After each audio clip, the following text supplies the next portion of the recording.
कक्षा 10 के सभी विद्यार्थियों का RC study zone YouTube channel पर मैं रामचंद्र चौहान एक बार फिर से स्वागत करता हूं। प्यारे विद्यार्थियों, जैसा कि आप सभी जानते हैं, आने वाले 26 मार्च 2025 को आपका गणित विषय की बोर्ड एग्ज़ाम होने वाला है और आप सभी विद्यार्थी इस एग्ज़ाम में अच्छे से अंक लाने के लिए लगातार जी जान जुटाकर प्रयास कर रहे होंगे, अभ्यास कार्य कर रहे होंगे। आपकी मेहनत में और ज़्यादा अच्छे से करवाने के उद्देश्य से यूट्यूब के ऊपर मैंने अलग अलग प्रकार के वीडियो बनाए हैं आपके गणित विषय के प्रश्न पत्र पर आधारित।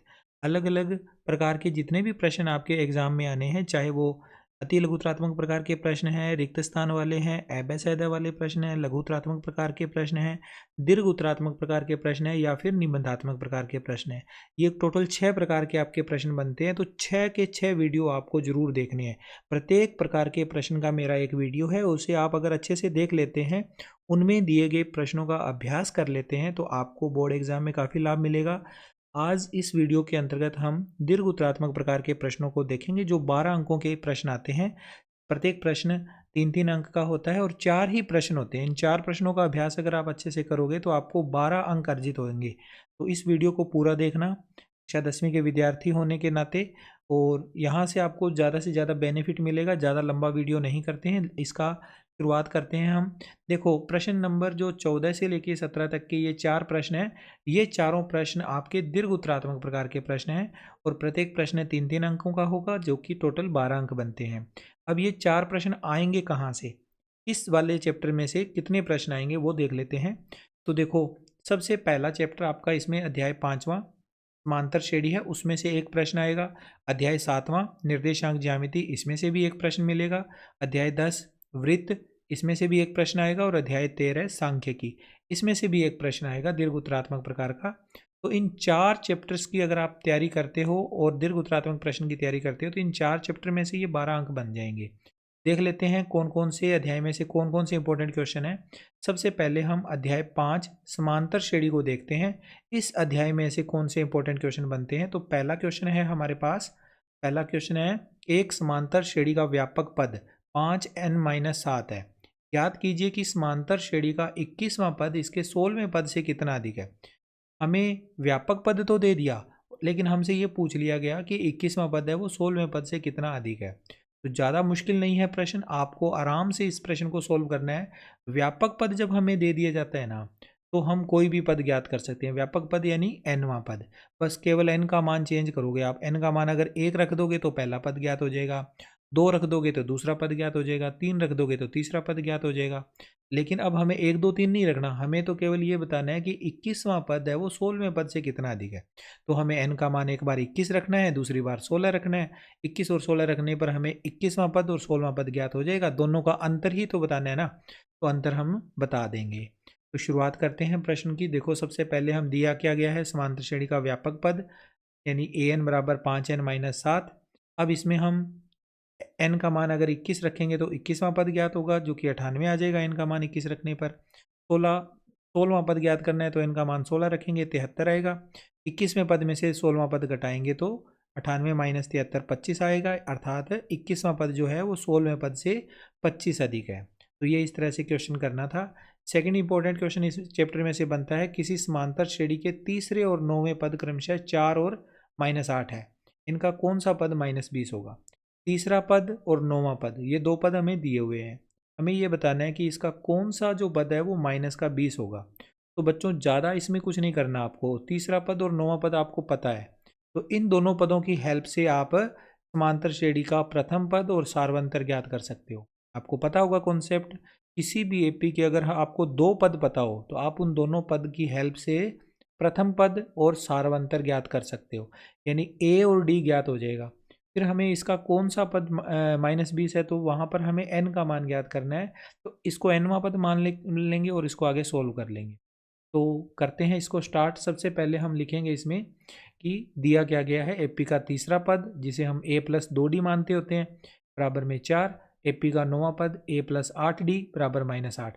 समीकरण मान लो इसे, समीकरण 1 और समीकरण 2।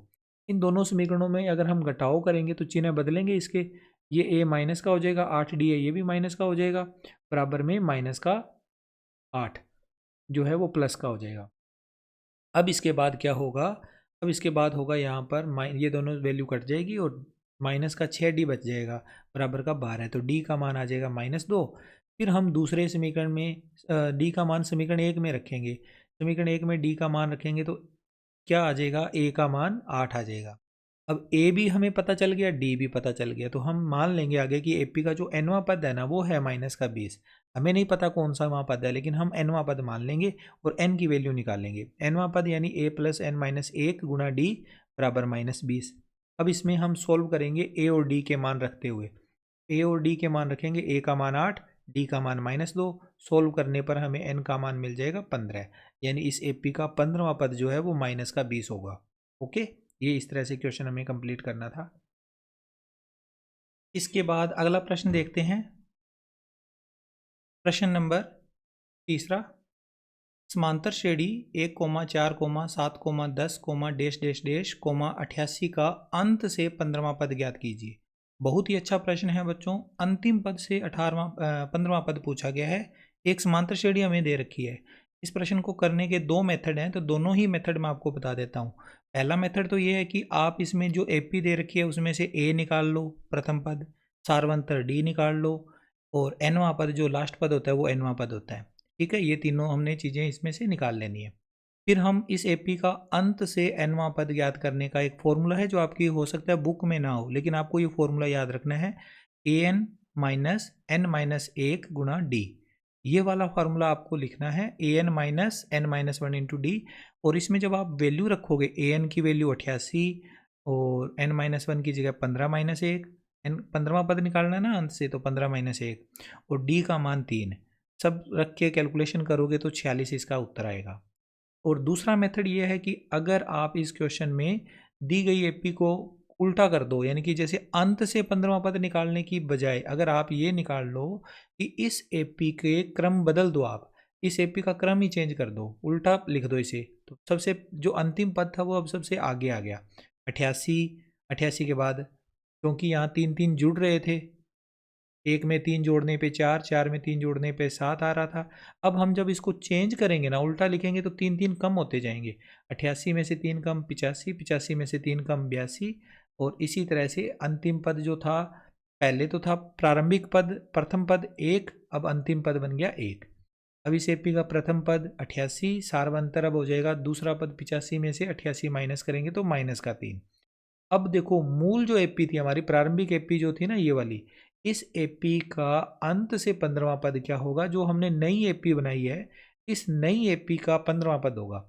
यानी अंत से 15वां पद, यानी इधर से 15वां पद निकालेंगे, अब वो इस AP का अंत से 15वां पद होगा। तो इस 15वें पद का फार्मूला होता है A + 14D।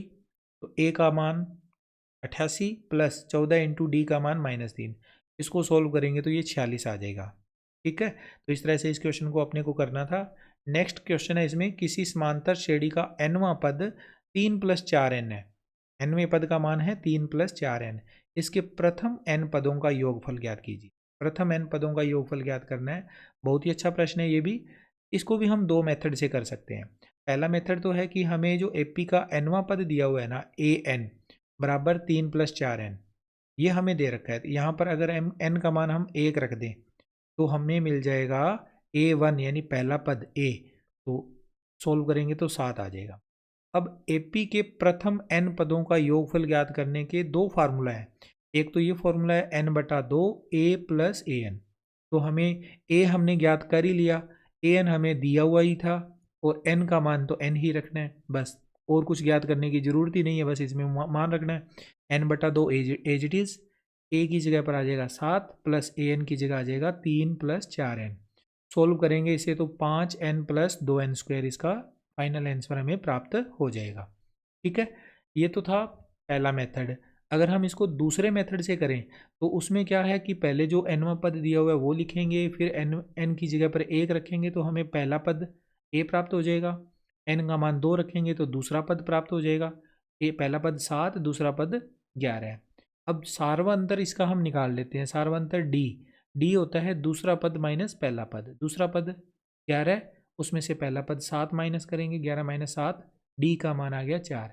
तो AP के प्रथम n पदों का योग Sn बराबर ये बड़े वाला फार्मूला जो n/2 2a + n-1 गुणा d, इसमें हम a का मान d का मान रख देंगे, n की जगह तो n ही रखना है।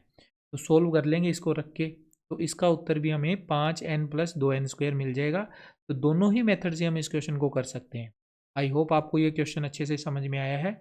ये हमारे थे चैप्टर नंबर 5 के इंपॉर्टेंट क्वेश्चन दीर्घ उत्तरात्मक प्रकार के।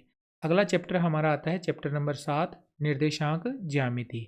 इसमें से भी इंपॉर्टेंट क्वेश्चन बन सकते हैं दीर्घ उत्तरात्मक प्रकार के। देखते हैं पहला क्वेश्चन, y का वह मान ज्ञात कीजिए जिसके लिए बिंदुओं 2, -3 और 10, y के बीच की दूरी 10 मात्रक है।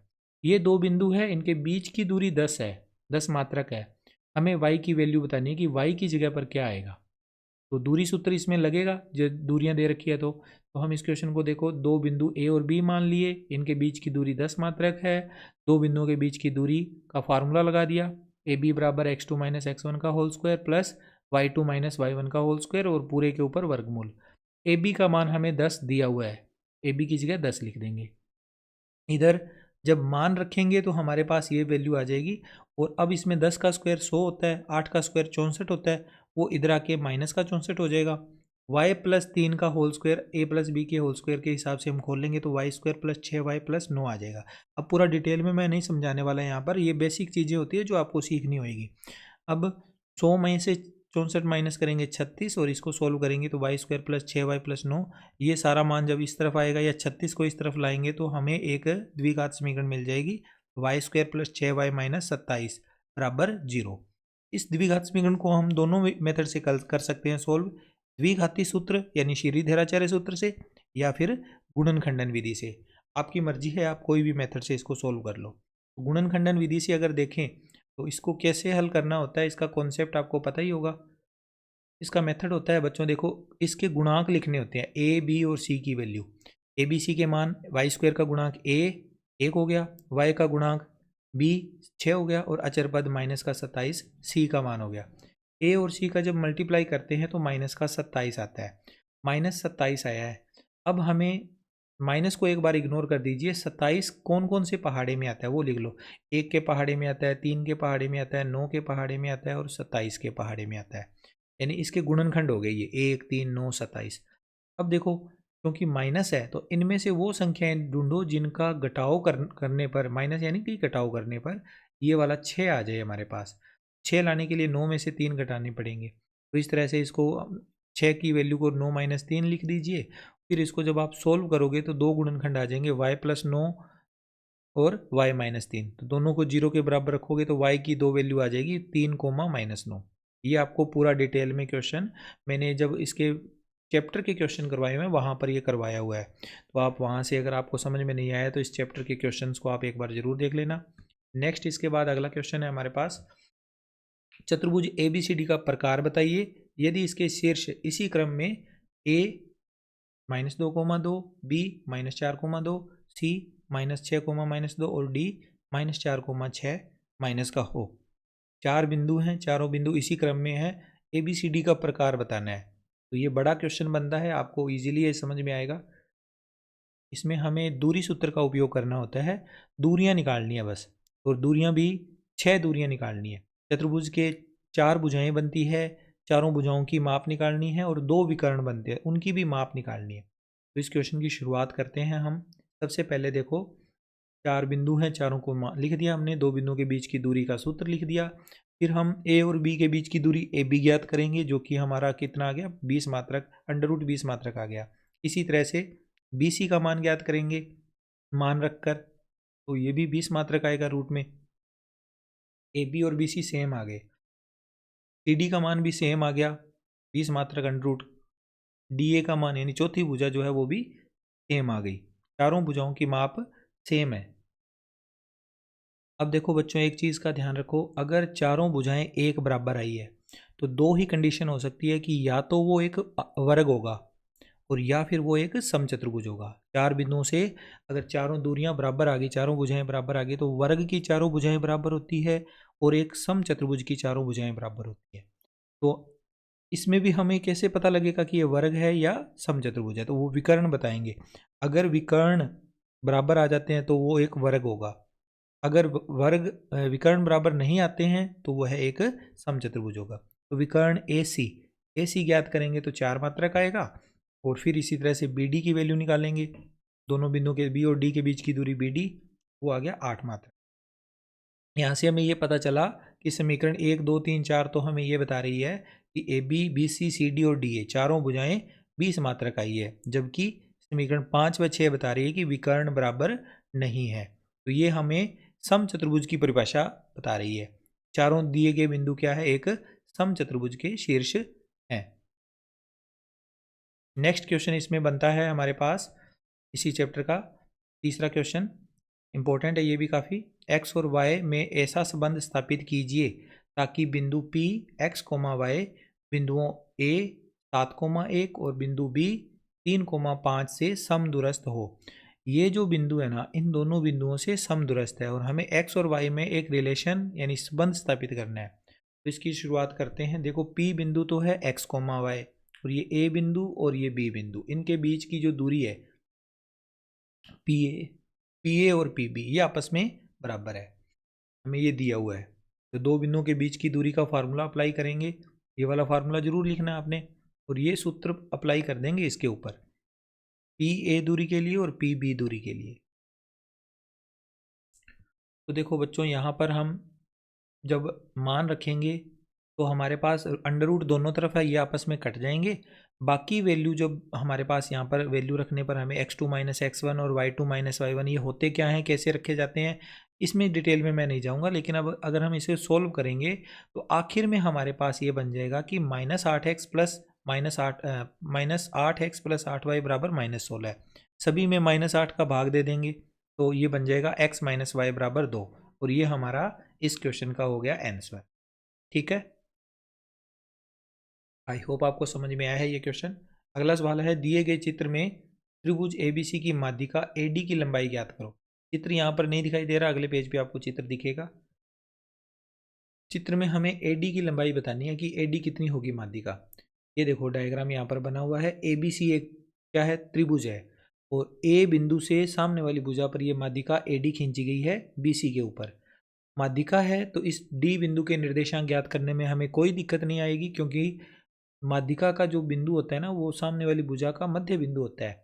तो मध्य बिंदु सूत्र लगाकर हम इस डी बिंदु के निर्देशांक निकालेंगे। यहाँ पर ये हमने नीले पेन से इसको मैंने कर तो रखा है, लेकिन ये निकाला हुआ नहीं है बिंदु, ये निकलेगा पहले, फिर ये आगे हल होगा।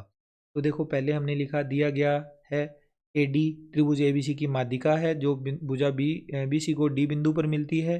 तो डी भुजा बी सी का मध्य बिंदु है, मध्य बिंदु सूत्र अप्लाई करेंगे डी के निर्देशांक ज्ञात करने के लिए। तो x1 प्लस x2 बटा 2 और y1 प्लस y2 बटा 2, ये निर्देशांक ज्ञात हो जाएंगे -5 बटा 2, 7 बटा 2। ये d के मान आ गए हमारे पास। अब हमें दो बिंदुओं के बीच की दूरी वाला फार्मूला लगाना है, x2 माइनस x1 का whole square plus y2 minus y1 का होल स्क्वायर। अब इस पर हम AD के लिए लगा रहे हैं, तो AD के लिए मान रखेंगे, x2 का मान -5 बटा 2 और x1 का मान 1। फिर ऐसे ही x2 का मान, y2 का मान 7 बटा 2, फिर y1 का मान -1 है तो वो माइनस इस माइनस के साथ मिलकर प्लस में चेंज हो जाएगा, 7 बटा 2 प्लस 1। आगे इसे सोल्व करेंगे तो आखिर में हमारे पास क्या आ जाएगा, सोल्व करने पर AD का मान या तो आएगा √130 बटा 2 या 65 बटा 2 का रूट। ठीक है, आई होप आपको ये सवाल भी अच्छे से समझ में आया होगा, प्रैक्टिस आपकी की हुई होगी इस पर। आगे है 5वां सवाल, इसका इंपॉर्टेंट क्वेश्चन, दूरी सूत्र का प्रयोग करते हुए 1,2 -1,0 और 2,3 से निर्मित ज्यामिति का प्रकार बताइए। ये तीन बिंदु हैं, इनसे बनने वाली जो भी आकृति होगी उसका प्रकार बताना है कि कैसी आकृति बनेगी। तो सबसे पहले दूरी सूत्र से हम इनके भुजाएं ज्ञात करेंगे, ए बी भुजा, बी सी भुजा और ए सी भुजा, तीन दूरियां ज्ञात करनी होती है। तीनों दूरियां ज्ञात करेंगे, फिर देखेंगे क्या आता है। जब हम इसमें दूरियां ज्ञात करेंगे, ए बी दूरी आ जाएगी हमारे पास 2√2, बी सी दूरी की कैलकुलेशन करेंगे तो बी सी की डिस्टेंस आ जाएगी 3√2, और इसी तरह से एक तीसरी दूरी भी हम और ज्ञात कर लेंगे ए सी, जिसका मान आ जाएगा √2। अब तीनों दूरियों में से देखो आप, हमने ए बी निकाला था 2√2, बी सी निकाला है 3√2 और ए सी निकाला है 1√2, यानी √2 यानी 1√2। तो इन दोनों का जोड़ करने पर हमारे पास बीच वाली दूरी आ रही है 2√2 और 1√2 मिलकर हो रहा है BC। ठीक है, इन दोनों दूरियों का योग तीसरी दूरी के बराबर है। और जब ऐसी स्थिति आती है ना बच्चों, तो तीनों बिंदु क्या हो जाते हैं, सरेखी हो जाते हैं। दो दूरियों का योग तीसरी दूरी के बराबर आने पर तीनों बिंदु सरेखी हो जाते हैं। तो ये तीनों बिंदु क्या है, सरेखी बिंदु है, एक ही रेखा पर स्थित तीन बिंदु है। तो ये था हमारे पास इस चैप्टर से रिलेटेड अंतिम इंपॉर्टेंट क्वेश्चन। अब हमारा नेक्स्ट अध्याय है 10वां। इसमें से भी एक दीर्घ उत्तरात्मक प्रश्न आना है, तो इसके इंपॉर्टेंट क्वेश्चन देख लेते हैं। पहला इंपॉर्टेंट क्वेश्चन है इसमें, सिद्ध कीजिए कि किसी बाह्य बिंदु से किसी वृत्त पर खींची गई स्पर्श रेखाओं के बीच का कोण स्पर्श बिंदुओं को मिलाने वाले रेखाखंड द्वारा केंद्र पर अंतरित कोण का संपूरक होता है। बहुत अच्छा प्रश्न है, 3 अंकों में ये आराम से आप इस क्वेश्चन को कर सकते हो। डायग्राम हमारा इसका ये वाला बनेगा, एक वृत्त है, इसका बाह्य बिंदु है, बाह्य बिंदु P से दो स्पर्श रेखाएं खींची गई है, इनके जो बीच का कोण है बिंदु P पर बनने वाला कोण स्पर्श बिंदुओं को केंद्र से मिलाने पर अंतरित कोण जो है उसका संपूरक होता है। यानी ये दोनों कोण एक दूसरे के संपूरक है, ये हमने प्रूव करना है। तो जो चीज़ें दे रखी है उनको पहले नोट करना होता है। दिया क्या गया है, ओ केंद्र वाले एक वृत्त पर बाह्य बिंदु P से दो स्पर्श रेखाएं PA व PB खींची गई है। सिद्ध क्या करना है, ये सारी लाइन आपको नोट करनी है। अगर इसको गणित की भाषा में लिखोगे तो ये लिखोगे कि कोण APB ये कोण प्लस कोण AOB दोनों का योग 180 डिग्री। उपपत्ति में फिर क्या लिखोगे, उपपत्ति इसकी काफ़ी इंपॉर्टेंट होती है, वो ध्यान रखनी होती है। उपपत्ति में वो सारी चीज़ें आती है जहाँ पर हम इसका प्रूफ करते होते हैं। देखो, चतुर्भुज OAPB के चारों कोणों का योग 360 डिग्री होगा, ये आप जानते हैं। इसके चारों कोणों का योग 360 डिग्री। चार कोण हैं, कहीं से भी स्टार्ट कर लो, ओ बिंदु से स्टार्ट करते हो तो AOB पहला कोण, दूसरा कोण हो जाएगा OAP, तीसरा कोण हो जाएगा APB, चौथा कोण हो जाएगा B बिंदु पर OBP। चारों कोणों का योग 360 डिग्री। अब देखो AOB ये वाला कोण है प्लस OAP यहाँ पर जो कोण बनेगा वो स्पर्श बिंदु के ऊपर कोण बनता है, वो 90 डिग्री का होता है, तो ये कोण 90 डिग्री आ गया। इसी तरह से APB को APB लिखेंगे प्लस में OBP ये भी स्पर्श बिंदु है, स्पर्श बिंदु पर स्पर्श रेखा और त्रिज्या के द्वारा जो अंतरित कोण है वो 90 डिग्री का होता है, ये आपको पता होना चाहिए। 90 और 90 180 माइनस में चले जाएंगे तो हमारा क्वेश्चन है वो प्रूफ हो जाएगा। आसान सा था ये क्वेश्चन, ठीक है। तो आगे चलते हैं, इसके बाद इस चैप्टर में से अगला इंपॉर्टेंट क्वेश्चन देख लेते हैं। सिद्ध कीजिए कि वृत्त के परिगत बनी चतुर्भुज की आमने सामने की भुजाएं केंद्र पर संपूरक कोण अंतरित करती है। ये भी अच्छा प्रश्न है। जो वृत्त है ना उसके परिगत बना एक चतुर्भुज है, उसकी आमने सामने की भुजाएं केंद्र पर संपूरक कोण बनाती है, ये प्रूव करना है। बहुत ही अच्छा प्रश्न है, इसको सोल्व करते हैं। देखो, पहले तो जो चीज़ें दे रखी होती है वो लिखनी होती है हमें। क्या कुछ दिया हुआ है, ABCD एक चतुर्भुज है जो एक वृत्त के परिगत बना हुआ है। इसकी भुजाएं वृत्त को क्रमशः P, Q, R व S बिंदुओं पर स्पर्श करती है, जैसा कि डायग्राम में दिख रहा है। हमें सिद्ध क्या करना है, आमने सामने की भुजाएं AB भुजा और CD भुजा इस पॉइंट पर केंद्र पर संपूरक कोण बनाती है। तो यहाँ पर कोण बनेगा कोण AOB प्लस COD। तो AOB प्लस COD का मान दोनों का जोड़ 180 डिग्री। ये दोनों भुजाएं भी आमने सामने की भुजाएं हैं, तो इनसे बनने वाले दो कोण कोण BOC प्लस कोण AOD दोनों का जोड़ भी 180 डिग्री आएगा। ये हमने प्रूव करना है। तो देखो बच्चों, यहाँ पर हमें कुछ रचना करनी है, जैसा कि मैंने डायग्राम में पहले से कर रखी है। स्पर्श बिंदु जो थे ना उनको हमने सेंटर पॉइंट से मिला दिया, P, Q, R व S को केंद्र से मिला दिया, ये हमने अलग से इसमें वर्क किया है। अब एक चीज़ इसमें याद रखो कि अगर किसी बाह्य बिंदु को हम केंद्र से मिलाते हैं और दो स्पर्श रेखाएं भी उस बिंदु से खींची हुई है, तो स्पर्श बिंदुओं को केंद्र से मिलाने वाली जो रेखाएं केंद्र पर कोण अंतरित करेगी ना, उस कोण का समद्विभाजन हो जाएगा। तो यहाँ पर मैंने ये लाइन यहाँ लिख दी। हम जानते हैं कि बाह्य बिंदु को केंद्र से मिलाने वाली रेखा स्पर्श बिंदुओं द्वारा केंद्र पर अंतरित कोण का समद्विभाजन कर देती है। यानी ये कोण जो है ना, अगर मैं A पॉइंट की बात करूँ, A पॉइंट को हमने O से मिला दिया, तो ये OA रेखा जो है ना, इस रेखा के द्वारा दोनों तरफ जो कोण बने हुए हैं इनका समद्विभाजन हो गया, यानी पूरे कोण का समद्विभाजन हो गया। दो बराबर कोण हो गए, ये कोण 1 और कोण 8 आपस में बराबर कोण है।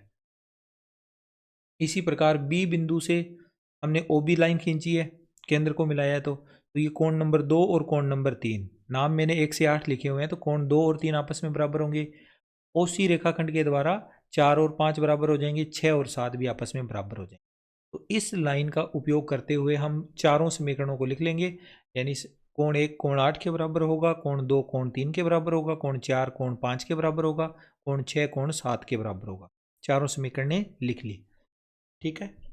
अब इसके बाद अगर हम सभी 8 के 8 कोणों को देखें जो कि केंद्र के ऊपर बन रहे हैं, केंद्र ओ पर बने सभी कोणों का योग 360 डिग्री होता है। 1 2 3 4 5 6 7 8 सभी कोणों का योग 360 डिग्री। यहाँ तक आ गया समझ में। इसके बाद आगे क्या करना है, वापस से पिछले पेज पे देखते हैं कि क्या करना होगा आगे। हमें ये प्रूव करना है कि कोण ए ओ बी प्लस कोण सी ओ डी बराबर 180 डिग्री, ये वाला बनाना है। तो ए ओ बी, इसमें दो कोण कौन कौन से आ रहे हैं, कोण 1 और कोण 2, इन दोनों कोणों को रखना है। और सी ओ डी, इनके बीच में कोण आ रहे हैं कोण 5 और 6, तो 1 और 2 और 5 और 6 इनको तो रखना है, और 3 4 7 8 इनको हटाना है। तो यहाँ पर देखो हमने, हमारे पास 1 से 8 तक के कोण है, इनमें से हमने 1 को रखना है, 2 को रखना है, 5 को रखना है, 6 को रखना है, बाकी हटाने हैं।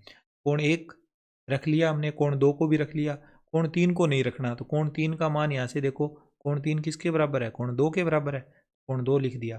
कोण 4 हमें नहीं चाहिए, 4 को 5 के बराबर लिखेंगे, 5 को रखना है, 6 को भी रखना है, 7 को नहीं रखना। कोण 7 किसके बराबर है, कोण 6 के बराबर है, 7 की जगह आ जाएगा 6।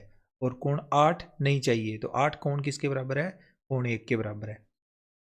अब इन सभी में देखो, कोण 1 भी 2 बार है, कोण 2 भी 2 बार है, कोण 5 भी 2 बार है, कोण 6 भी 2 बार है, सारे कोण 2 2 बार आए हुए हैं, सारे कोण 2 2 बार हैं, इसलिए हम 2 को ले लेंगे कॉमन। कोण 1 प्लस कोण 2 प्लस कोण 5 प्लस कोण 6 ये बच जाएगा। तो कोण 1 और कोण 2 मिलकर तो बना लेंगे कोण ए ओ बी, और कोण 5 और कोण 6 मिलकर बना लेंगे कोण सी ओ डी। और ये 2 चला जाएगा इधर 360 के बटा में, तो 180 आ जाएगा। इस तरह से हमने इसको प्रूव कर दिया कि कोण ए ओ बी प्लस कोण सी ओ डी बराबर 180 डिग्री।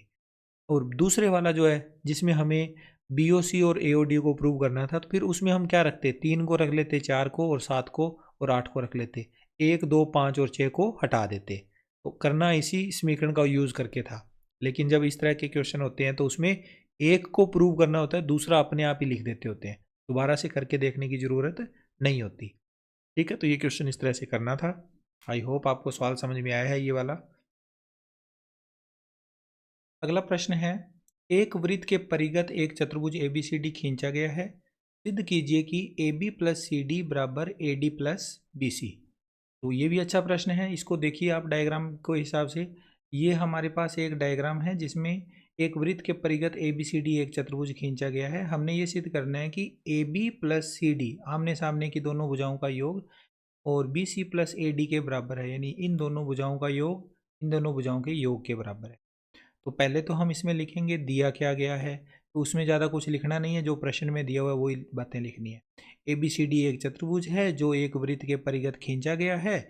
इसकी भुजाएं वृत्त को 4 बिंदुओं P Q R व S पर स्पर्श करती है। सिद्ध क्या करना है, दूसरा पॉइंट ये लिखना होता है, AD plus C D, AB plus C D बराबर AD प्लस BC। उपपत्ति में अब हम क्या लिखेंगे, देखो A B C और D ये क्या है, बाह्य बिंदु है जिनसे वृत्त के ऊपर स्पर्श रेखाएं खींची जा रही है। ठीक है, तो AP और AS दोनों बराबर होगी, एक ही बिंदु से खींची गई दो स्पर्श रेखाएं बराबर होती है। हम जानते हैं कि किसी बाह्य बिंदु से वृत्त पर खींची गई स्पर्श रेखाओं की लंबाइयां बराबर होती है। A बिंदु से दो स्पर्श रेखाएं AP और AS खींची गई है, तो दोनों की माप बराबर होगी। B बिंदु से दो स्पर्श रेखाएं BP और BQ खींची गई है, दोनों की माप बराबर होगी। लेकिन लिखते टाइम आपने ये ध्यान देना है कि जो P बिंदु है वो एक तरफ आना चाहिए, जैसे AP बराबर AS है ना, तो BP बराबर BQ लिखते टाइम BP यानी P वाली साइड लिखना है BP को, और BQ दूसरी तरफ जो भी है वो अपने हिसाब से लिखा जाएगा। तीसरा, फिर इसके बाद P बिंदु से दो स्पर्श रेखाएं हैं CR और CQ, तो CR और CQ में से देखो Q बिंदु पहले आ गया, तो Q बिंदु के हिसाब से अब हम इसको लिखेंगे, CQ इस तरफ आएगा, CR इस तरफ आएगा। और लास्ट D बिंदु से दो स्पर्श रेखाएं हैं DR और DS, तो DR R वाली साइड आएगा और DS दूसरी वाली साइड चला जाएगा। ये 4 समीकरणें अपने पास प्राप्त हो जाएगी। देखो इसको अपने ऐसे भी समझ सकते हैं कि AP और PB एक तरफ आएगा, ये AP BP एक ही तरफ रहेगा, CQ और BQ ये एक तरफ रहेंगे, चाहे किसी भी तरफ रह ले लेकिन रहेंगे ये एक तरफ। फिर CR और DR ये भी एक तरफ रहेंगे बराबर के, DS और AS ये भी एक तरफ रहेंगे। ये चीज़ें आपने ध्यान देनी है इन चारों समीकरणों को लिखते टाइम, आगे पीछे उस हिसाब से आप कर सकते हो। अब इन चारों का अगर जोड़ कर दें तो AP plus BP plus CR plus DR बराबर के इस तरफ वाले चारों जुड़ गए, बराबर के सामने वाले चारों जुड़ गए। अब AP और BP मिलकर एक भुजा AB बनाएंगे, CR और DR मिलकर CD बनाएंगे, तो इनको ब्रैकेट में लिख दिया। AS के साथ में DS को जोड़ेंगे क्योंकि ये दोनों AD भुजा बनाएंगे, BQ और CQ मिलकर BC बनाएंगे, तो इनको इकट्ठा लिखेंगे। फिर इस तरह से हमारा ये क्वेश्चन हो जाएगा प्रूव। आई होप आपको ये सवाल समझ में आया है। इस तरह से हमने इस अध्याय के भी इंपॉर्टेंट क्वेश्चन देख लिए। अब 13वां अध्याय जो सांख्यिकी है इसमें से भी देख लेते हैं कि कौन कौन से क्वेश्चन बनते हैं दीर्घ उत्तरात्मक प्रकार के। सवाल नंबर पहला है, निम्न आंकड़ों का कल्पित माध्य 25 मानकर माध्य ज्ञात कीजिए। यहाँ आंकड़े नहीं दिख रहे हैं, अगले पेज पे हम चलते हैं, वहाँ पे पूरा सवाल ही सॉल्व किया हुआ मिल जाएगा। देखो आंकड़े हैं हमारे पास, वर्ग अंतराल दिया हुआ है और हमें 0 से 10, 10 से 20, 20 से 30, 30 से 40 और 40 से 50 ये वर्ग अंतराल है। नीचे इसकी बारंबारता भी लिखी हुई है। कल्पित माध्य मानकर इसको करना है। तो जो भी माध्य वाला क्वेश्चन होता है उसके जो पहले 2 कॉलम होते हैं ना, वो तो आपको सवाल के अंदर दिए होते हैं। तो ये वर्ग अंतराल वाला कॉलम हमने यहाँ लिख दिया, बारंबारता वाला कॉलम ये लिख दिया। तीसरा फिर इसके बाद में क्योंकि ये वर्गीकृत बारंबारता है, बंटन है, तो इसमें हम मध्यमान x की वैल्यू निकालते हैं। x इसमें है नहीं तो हम निकालेंगे। मध्यमान बोल सकते हो आप, इसे वर्ग चिन्ह बोल सकते हो। इसको निकालने का मेथड क्या होता है, इन दोनों मानों का जोड़ करके आधा करना होता है। 0 और 10 का जोड़ 10, 10 का आधा 5, 10 और 20 का जोड़ 30, 30 का आधा 15। बस एक आधा मान निकाल लो, फिर इसमें गैप चेक कर लो कितने कितने का गैप है। सभी में 10 10 का गैप है तो 10 10 जोड़ते जाओ। 5 में 10 जोड़े 15, 15 में 10 जोड़े 25, 25 में 10 जोड़े 35, 35 में 10 जोड़े 45। तो इस तरह से हम मध्य मान वाला तीसरा खाना हमारा कंप्लीट कर लेते हैं। चौथा जो खाना होता है ना वो होता है डी का। डी की वैल्यू होती है x माइनस ए, और ए क्या होता है, कल्पित माध्य। अब क्वेश्चन में हमें कल्पित माध्य पहले से बता दिया गया है कि 25 मानना है। अगर ना भी बताया हो ना, इन मानों में से जो बीचों बीच सेंटर में मान आता है उसको लेना होता है। जैसे यहाँ पर भी सेंटर में 25 ही है, 2 ऊपर वाले मान छोड़ दो, 2 नीचे वाले, बीच में आ गया 25, तो इसको ले लेना है अपने को कल्पित माध्य। अगर ये ऐसा, अगर मान लो 25 ना लिखा होता तो हम इसको ही लेते फिर भी। अब डी निकालने का मेथड क्या होता है, x माइनस ए, यानी जो भी x है ना उसमें से हमने a को घटाना है, यानी सभी में से 25 को घटाना है। 5 में से भी 25 को, 15 में से भी 25 को, 25 में से भी 25 को, 35 में से भी 25 को और 45 में से भी 25 को। तो मैं घटाओ करना आपको प्रेफर नहीं करवाऊंगा, आप घटाओ मत करना, सीधा लिख दो जो कल्पित माध्य मानना है उसके सामने तो लिख दो 0, और नीचे और ऊपर क्या लिखोगे, क्योंकि 10 10 का अंतराल था ना, सभी में मानों में 10 10 का गैप है, तो 0 के नीचे फिर 10 का पहाड़ा लिख दो। 0, 0 में 10 जोड़े 10, 10 में 10 जोड़े 20, 0 में से 10 घटा दो -10, -10 में से 10 घटाएंगे तो -20। इस तरह से ये मान आ जाएंगे। इसके बाद f और d का मल्टीप्लाई करोगे, ये f है ये d है, तो गुणा करोगे इनका। 3 का गुणा -20 से -60, 7 का गुणा -10 से -70, 12 का गुणा 0 से 0, 9 का गुणा 10 से 90, 4 का गुणा 20 से 80। जोड़ करोगे इनका, माइनस वालों का अलग, प्लस वालों का अलग। माइनस के 130 है, प्लस के 170 है, 40 प्लस के एक्स्ट्रा है, तो सिग्मा एफ डी की वैल्यू 40 आएगा प्लस का, और सिग्मा एफ इनका जोड़ 35 आ गया। मान रखेंगे कल्पित माध्य विधि से, माध्य बराबर a plus sigma F D बटा सिग्मा एफ, इसमें मान रख देंगे a का मान 25 प्लस 40 हो गया सिग्मा एफ डी का मान, बटा में 35। सोल्व करेंगे तो हमें 26.14 इसका उत्तर प्राप्त हो जाएगा। इसके बाद अगला क्वेश्चन है, निम्न आंकड़ों का बहुलक ज्ञात कीजिए। बहुलक ज्ञात करना है, आंकड़े यहाँ पर भी नहीं है लेकिन नेक्स्ट पेज पे आपको आंकड़े दिख जाएंगे। ये वाले आंकड़े हैं, वर्ग अंतराल दे रखा है, बारंबारता दे रखी है, और हमें इसका निकालना था बहुलक। तो बहुलक में सारणी को बस सेम जो सारणी होती है वही लिखी जाती है। सारणी को हमने इस तरह से बना लिया खड़े रूप में, और फिर इन सारणी में से सबसे बड़ी बारंबारता को देखा, 17 सबसे बड़ी बारंबारता है इन मानों में से, 17 को तो लिख दिया F1, उसके ऊपर वाला मान F0, नीचे वाला F2। बहुलक वर्ग हमारा इस 17 के सामने वाला जो मैंने कलर किया है 10 से 15, ये हमारा बहुलक वर्ग हो गया। F0, F1 और F2 के मान यहाँ से देख के लिख लिए। L क्या होता है इन वर्ग अंतराल में से छोटे वाला मान, L होता है 10, ठीक है। और H हो गया इन दोनों का गैप 5। अब ये सारा काम आपको करना पड़ेगा और उसके बाद इस फार्मूले में मान रखना है। बहुलक ज्ञात करने का formula L plus F1 minus F0 बटा 2F1 minus F0 minus F2 गुणा में H। मान रख के जब हम इसे सोल्व करेंगे तो हमारा आंसर आ जाएगा 12.5। ठीक है, आप आराम से इस क्वेश्चन को कर लोगे। नेक्स्ट इसके बाद अगला इंपॉर्टेंट क्वेश्चन आता है, निम्नलिखित आंकड़े एक कक्षा के 30 विद्यार्थियों के एक परीक्षा में प्राप्त अंकों को दर्शाता है। आंकड़े यहाँ पर दर्शाए नहीं गए हैं खैर, लेकिन आप अगला पूरा क्वेश्चन यहाँ से देख लीजिए।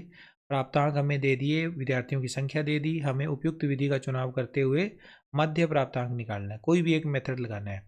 तो पहले तो हमने देखो प्राप्तांक लिख लिए, विद्यार्थियों की संख्या लिख ली जो इसमें दिए हुए थे, फिर मध्य मान, इन सभी मानों में से हमने मध्य मान कैसे निकालना है, 0 से 10 के बीच में जो वैल्यू आती है वो मध्य मान है। तो दोनों का जोड़ करके आधा कर दो, 0 10 10, 0 और 10 10, 10 का आधा किया 5, 10 और 20 30, 30 का आधा किया 15। तो दो मान हमने निकाल लिए। अब सभी में 10 10 का अंतराल है, सभी में 10 10 का गैप है, तो इसमें 10 10 बढ़ाते जाओ। 5 में 10 जोड़े 15, 15 में 10 जोड़े 25, 25 में 10 जोड़े 35, 35 में 10 जोड़े 45, 45 में 10 55, 55 में 10 जोड़े 65। ये सारे मान आ गए। अब हमें इन मानों में से कल्पित माध्य मानना पड़ेगा, और कल्पित माध्य हम बीच वाली वैल्यू को लेते हैं। जैसे यहाँ 35 को लिया हुआ है, 3 मान ऊपर छोड़ दिए, 3 नीचे जोड़ दिए, बीचों बीच वैल्यू आ गई 35। ये हमारा कल्पित माध्य है। कल्पित माध्य के सामने 0 आता है और सभी में 10 10 का गैप है, तो 0 के नीचे 10 10 जोड़ते जाओ।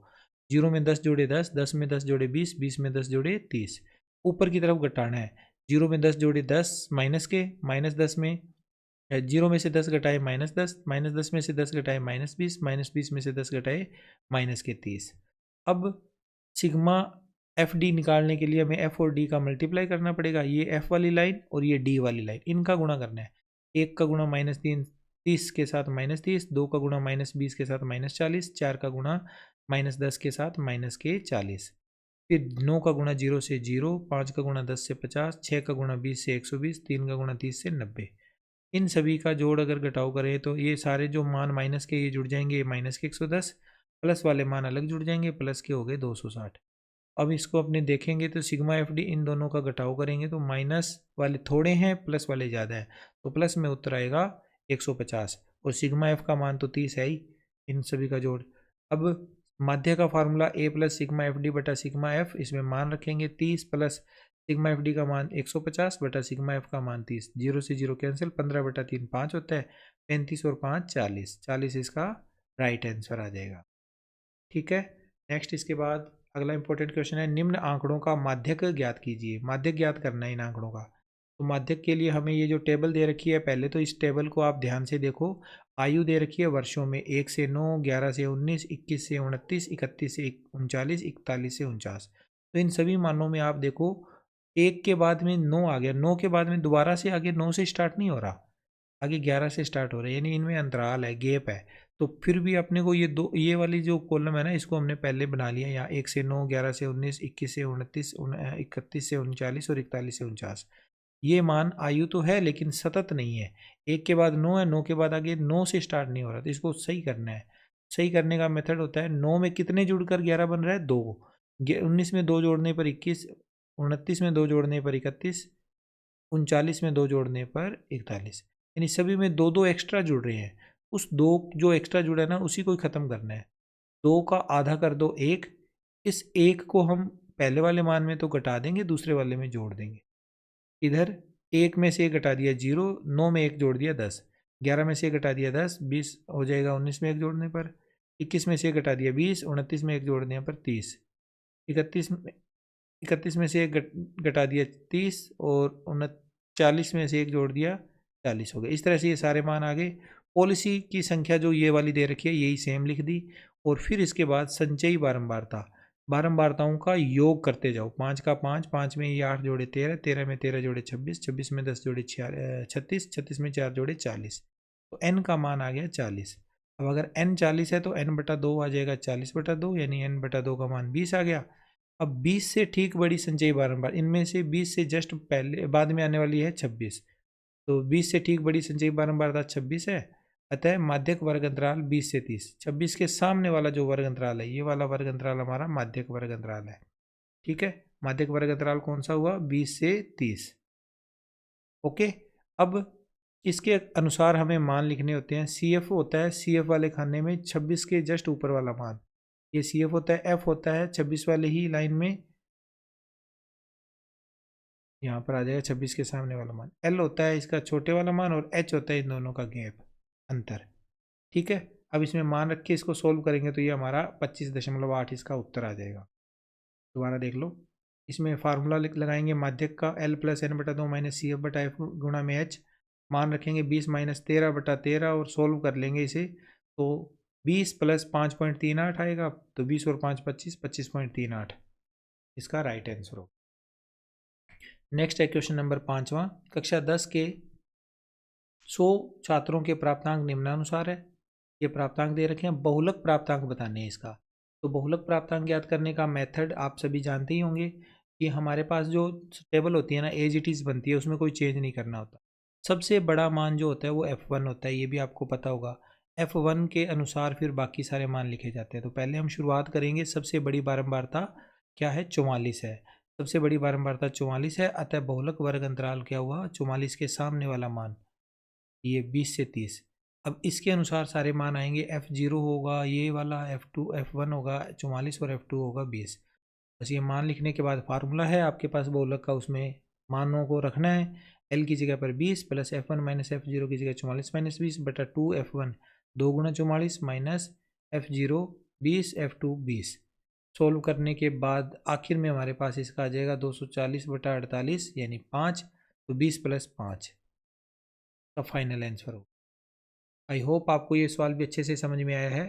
तो इस तरह से हमारा यह वीडियो यहाँ पर होता है कंप्लीट। इसमें हमने लघुत्रात्मक दीर्घउतरात्मक टाइप के जो भी प्रश्न थे उन सभी प्रश्नों को देखा। चारों अध्याय, chapter number 5, chapter number 7, chapter number 10 और चैप्टर नंबर 13, इनमें से आने वाले इंपॉर्टेंट क्वेश्चन देख लिए।